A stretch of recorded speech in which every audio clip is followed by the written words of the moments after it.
ibang balita, sinusuri na po ng NBI ang mga text message daw ni Cedric Lee kay Vong Navarro isang araw matapos ang pabubugbog sa aktor. Bantay sarado na rin ang pamilya ni Navarro dahil daw sa banta sa kanilang seguridad. Saksi si John Consulta. Matapos i-turnover ni Vong Navarro ang kanyang cellphone sa NBI, sinusuri na ngayon ng ahensya ang ilang text message umano sa kanya ni Cedric Lee. Isang araw matapos ang umano'y pamubugbog sa kanya sa condo unit ni Denise Cornejo. Nakasad sa unang text message, dapat daw bayaran ni Vong ang mga nasirang gamit sa condo unit ni Cornejo tulad ng sofa at TV. Sa isang bank account daw niya ito ide-deposito. May banta pa raw si Cedric kay Vong kapag inulit ito ang ginawa. Sa isa pang text, sinabihan daw ni Cedric si Vong na pwede nitong kausapin ang bank manager para mabayaran na ang mga nasirang gamit. Kapag di raw nagdeposito si Vong kinabukasan, alam na raw niya ang mangyayari sa kanya.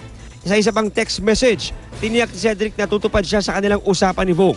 Kahit ipagtanong pa raw niya sa kanilang mga kaibigan, hindi rin daw sila extortionist o mangingikil, kundi tagapagbigay raw ng hustisya. Di raw nila kailangan ang pera ng aktor na barya nga lang daw sa kanila kung tutusin.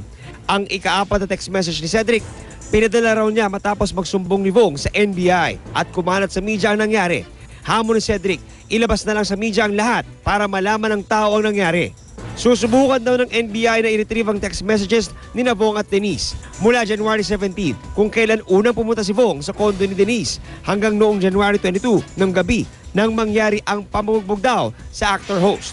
Kabilang dito ang pag-text daw ni Denise sa kanya ng bad boy ka at ang pagtawag sa kanya ng sweetie.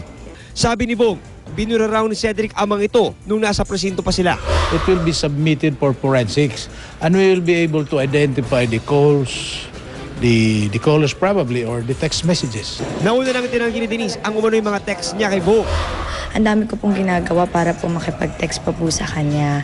Kanina rin nakipagpulong ang abogado ni Vong at manager na si Chito Ronyo, kina Interior Secretary Mar Rojas at PNP Chief of the Directorial Staff, Director Leonardo Espina.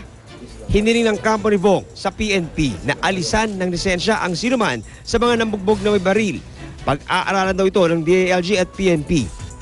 Nauna nang sinabi ni Lee na wala siyang dalang baril nung gabing iyon.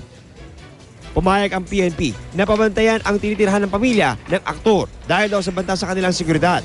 Pero paglilinaw ng kampo ni Vong, hindi sila humiling ng security escort para sa kanya at pamilya. Git naman ang kampo ni Denise, dapat daw ang dalaga ang protektahan ng PNP. Sasabugan siya ng asido, tatapunan siya ng kung ano-ano. They're even threatening on her life, safety, and also of her family. Apelan nila, maging patas ang investigasyon ng mga otoridad at itigil ang character assassination daw sa kanila. This is a legal case that has to be tried in the proper courts and not in the court of public opinion, nor be given a trial by publicity. Bigyan kami ng pagkakataon para mabigay din yung aming panig. Sa inaasahang pagdating ng mga karagdagang ebidensya at pagharap ng mga personalidad na pinasumpinan ng mga investigador, umaasang NBI na makukumpleto nila ang kanilang final report sa susunod na linggo. Ako si John Consulta, ang inyong saksi. Mula